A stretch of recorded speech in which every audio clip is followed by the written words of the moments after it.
Hey everyone, welcome back to Mark's Action Figures.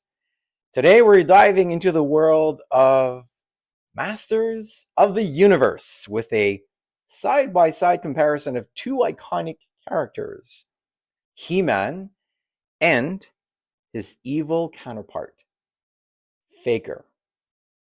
Where we're not just looking at the modern Masterverse vintage figures, we're also throwing it back to the original 1980s releases and exploring what makes this duo so timeless. And along the way, we're going to draw a really cool parallel to another famous rivalry, Superman and Bizarro. So let's get into it. So first, a little context. He-Man, the most powerful man in the universe, made his debut in 1982 from Mattel's Masters of the Universe line. He's the heroic alter ego of Prince Adam and the Defender of Eternia. Then, in 1983, was introduced Faker, a villainous duplicate of He-Man created by none other than Skeletor.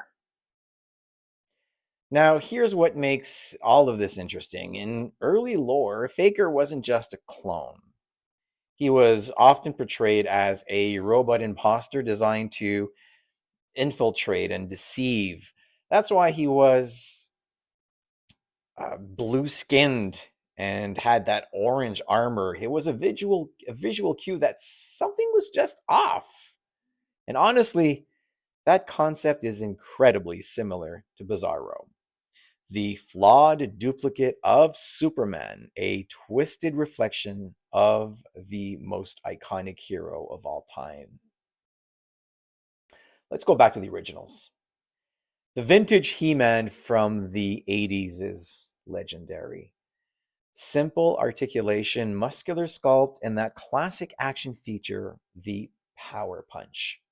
I remember seeing him for the first time in a toy commercial on TV, then dreaming about him and the other Masters of the Universe's heroes, villains, vehicles, and that incredible, iconic Castle Grayskull, while staring at the 1982 Sears Christmas Book Wish Book hours on end. Then came Faker, 1983. And this is where Faker is portrayed essentially as he's just a repaint of He-Man. Same mold, same sculpt, same everything.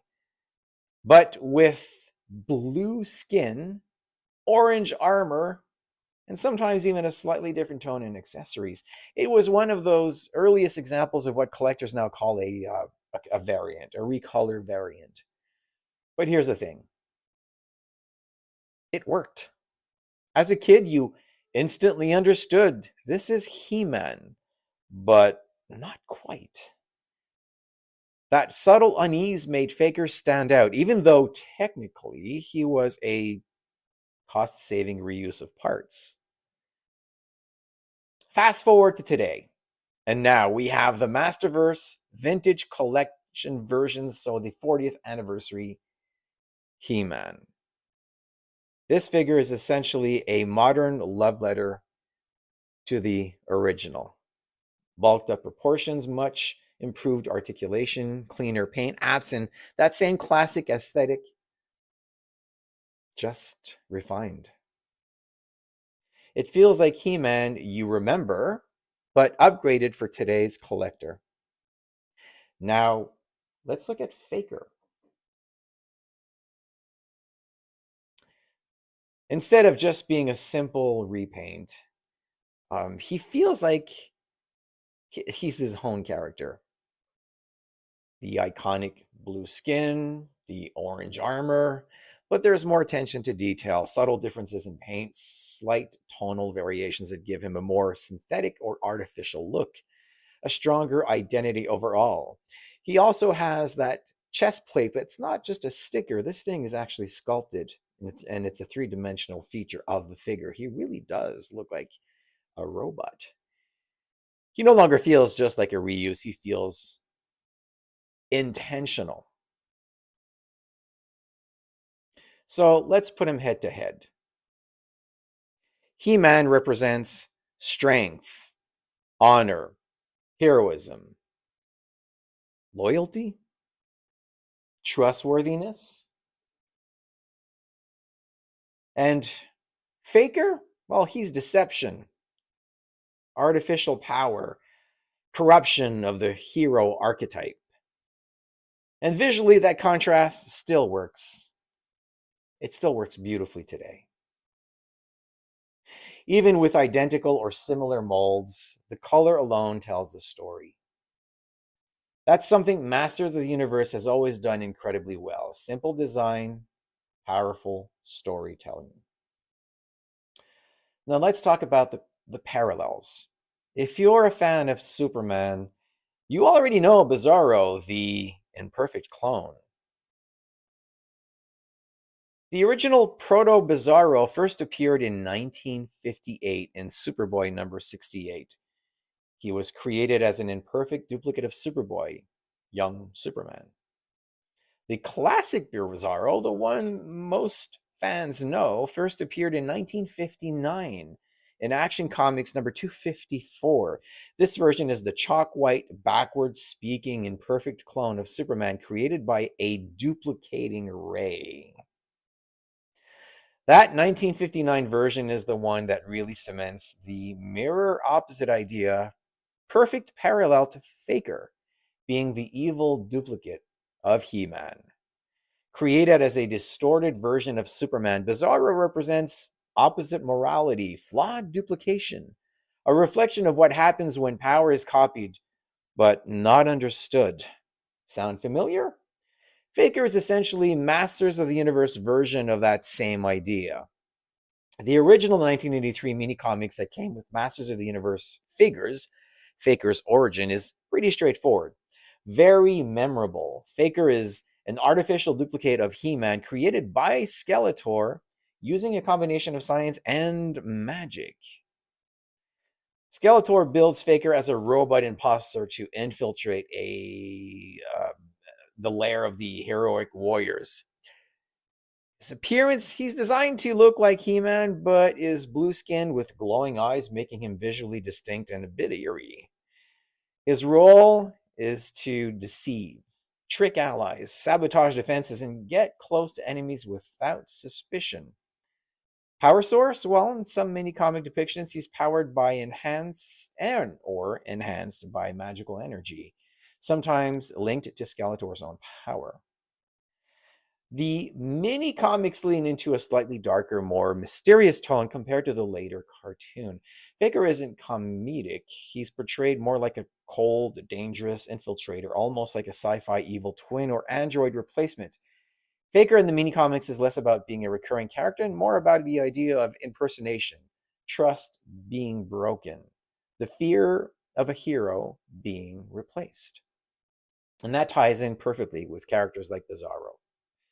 But Faker feels more like a spy assassin version of that concept rather than a tragic, imperfect opposite. Bizarro, in some instances, will allow you to feel empathy. You can actually get to like Bizarro in his innocent approach to the world. Not so much with Faker. Both characters tap into a deeper theme. What happens when you replicate a hero but lose what makes them truly heroic? And that's what elevates Faker beyond just being a repaint.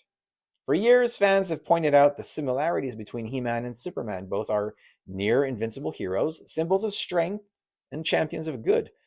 And on the flip side, you've got their twisted counterparts, Faker and Bizarro, imperfect duplicates that reflect the hero in a distorted way.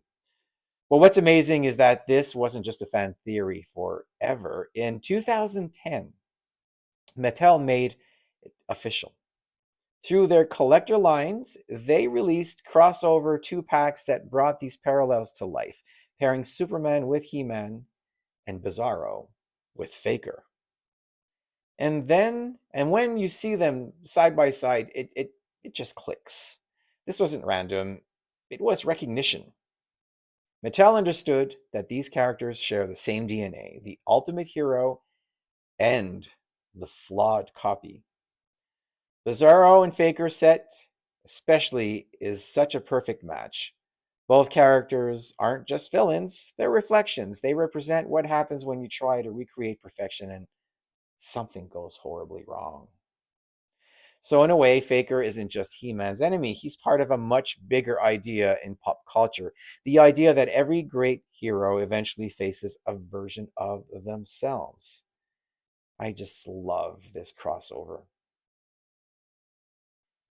So, final thoughts. The Masterverse Vintage Collection versions of He Man and Faker do exactly what they should. They respect the past while improving on it. He Man is everything you want in a modern update. But Faker? Faker might actually be more interesting as a figure here. He's evolved from a simple recoloring to a fully realized character. And honestly, that's what makes collecting so fun. Sometimes the evil duplicate ends up stealing the show. If you enjoy this review, don't forget to like, comment, share, and subscribe to Mark's Action Figures. Let me know in the comments. Are you part of Team He-Man or Team Faker? And as always, I will see you in the next review.